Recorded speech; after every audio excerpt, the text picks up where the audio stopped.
Hello po, magandang araw po. Ako po si Jenny Paor.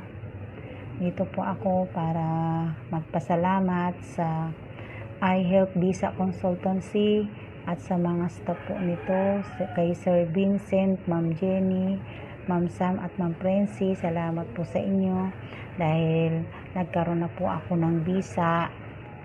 Ito po siya, salamat po dahil dumating na po yung hinihintay ko na magkaroon po ng visa. Salamat din po. Sana po marami pa po kayong mga taong matulungan na nangangarap po na makarating sa abroad.